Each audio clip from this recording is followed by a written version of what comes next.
Please help support the channel and purchase PlayerUnknown Battlegrounds at the affiliate link below. Hey, what's going on, everybody? My name is Matt Jarbo. This is the Mundane Matt channel, and while I normally talk about movies over on my movie channel, 3 Buck Theater, this being more of a socio-political event, I felt it worthy to talk about on the main channel to a much larger audience. Last week, it was announced that Ed Skrein would be playing a role that was originally Japanese-American in HELLBOY. The comics, he'd be playing the character in the movies, and there was a huge pushback for whitewashing, as tends to happen in these situations, especially given some of the more recent films that have come out, like Ghost in the Shell. And Ed's actually, according to people, did the right thing by backing out of the role when faced with this potential backlash. Saying here that in a possibly unprecedented win against whitewashing, Ed Skrein has stepped down from playing Major Ben Daimio in the Neil Marshall-helmed reboot of HELLBOY. The Japanese-American character had become the source of controversy when Skrein, a white British actor, was cast in the role last week. Criticisms of whitewashing mounted against the casting until finally Skrein announced on Monday that he decided to leave the project. Now, there's always cries of whitewashing in these particular situations, and some of them I'll give you, this one was definitely one of them. But at the same time, these are always adaptations, and I don't necessarily give much of a shit if I don't care for the most part. I don't care that Hermione was black in the Harry Potter and the Cursed Child play. I only cared about that issue because everyone made it a big issue, and I was just like, pushing back against like a lot of the nonsense. I don't care that Scarlett Johansson, played Major Kutaragi in Ghost in the Shell. She was a different character. In all reality, if you saw the movie, you would know that. Death Note, whitewashing. They were effectively similar themed characters, but also different characters in a different adaptation. That's why it's called an adaptation. They're not meant to... They don't ever fully follow, right? And if you can sit there and look at but just to kind of flip this around real quick, Roland Deschain, right? Dark Tower, Idris Elba, great actor, did a great job in that movie. I like the film quite a bit. Black actor playing a white role, and that role comes up in a book down the road where he meets a woman who I believe is black and is extremely racist, and that's part of the dynamic of those two characters. But that was entirely done away with for the adaptation in order to put a black man in the lead role. And again, I don't have a problem with that. It's an adaptation. It's going to change shit. The movie didn't really fare well with audiences, and I understand that. But it's also kind of like, if one is okay, why isn't the other okay? You know what I mean? Like, why is it okay for Idris Elba to play Roland when, in this particular case, it's not okay for Ed Skrein to play this Major Ben Daimio? And I'm only asking that question just from that perspective of, when you want to talk about equality, which is something that comes up quite a bit in entertainment, why is one allowed when one isn't? That's not how equality works, and that's pretty funny that people always tend to forget that it is a two-way street. But he goes on to say here that the trend of whitewashing characters, casting white actors in the roles that were originally written for or as people of color, has become a blight in Hollywood, with roles in major tentpoles and other superhero movies often becoming a lightning rod for conversations on the lack of diversity and representation in films. Films like Doctor Strange and Ghost in the Shell were heavily criticized for changing characters' ethnicities to white, despite being of Asian descent in the source material. Well, see, again, let's talk about that for a second here. Doctor Strange, you had the Ancient One. They decided to make, cast Tilda Swinton. One, she's a good actress. Two, they wanted to make her Celtic as to not piss off the Chinese, which are a big part of the market of that film, and they didn't want to anger a big market. It was a dumb play, but if you think about it from that particular aspect, from an economical aspect, it made sense. When it comes to Ghost in the Shell, as I said before, it's an adaptation. She played basically a different character. She wasn't, she wasn't Motoko Kusanagi. She was Mira. And even then it was, I might have mispronounced her name. I apologize, but that's the character thing there. Then look at Danny Rand, right? Danny Rand is a white character in the comics, but they've been accusing Netflix of whitewashing in that regard, because the character should have been played by an Asian American actor or an Asian actor, even though he was white in the comics. They want it changed one way, but only one way. They don't ever want it, that give and take. They don't ever want that back and forth.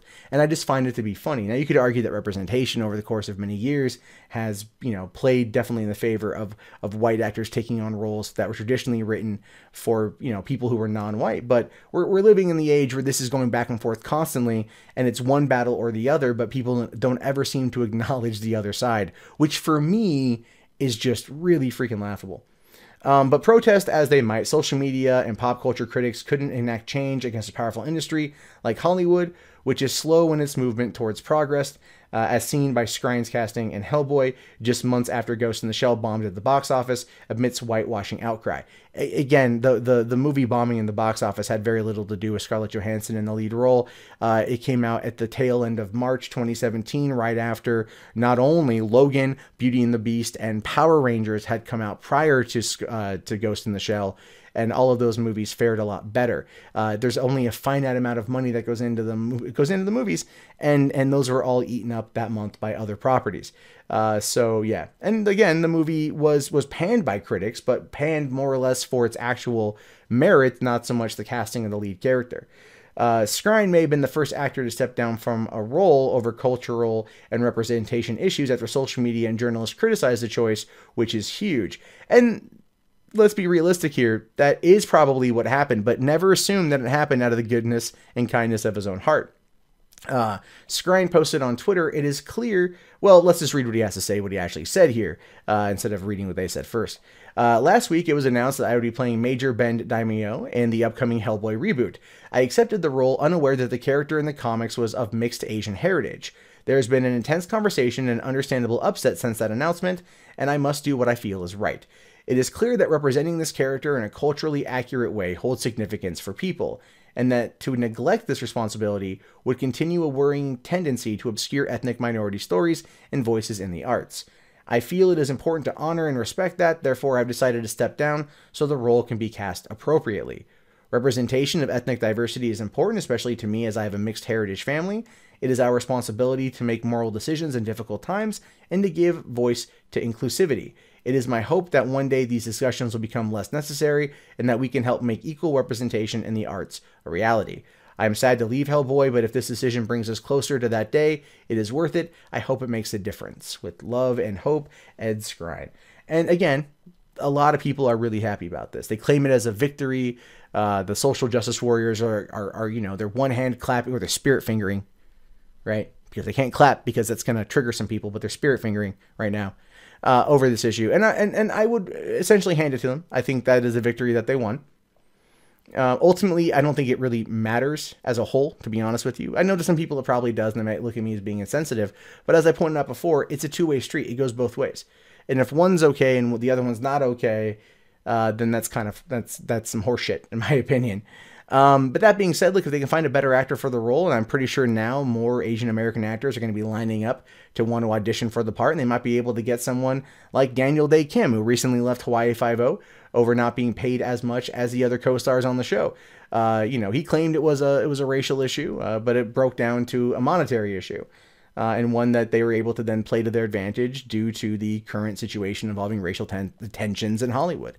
Again, a lot of the stuff is kind of brought on by people, in the industry that, or people on the outsides of the industry that are trying to fight for more voices. And this is an interesting topic too, because a friend of mine, a filmmaker who is half Filipino, has been struggling for years in Hollywood to try and make his mark. He's been struggling for years in Hollywood to try and make his way. And just recently, he discovered the Filipino film community in Los Angeles. And then since then, he's been really playing up his Filipino heritage.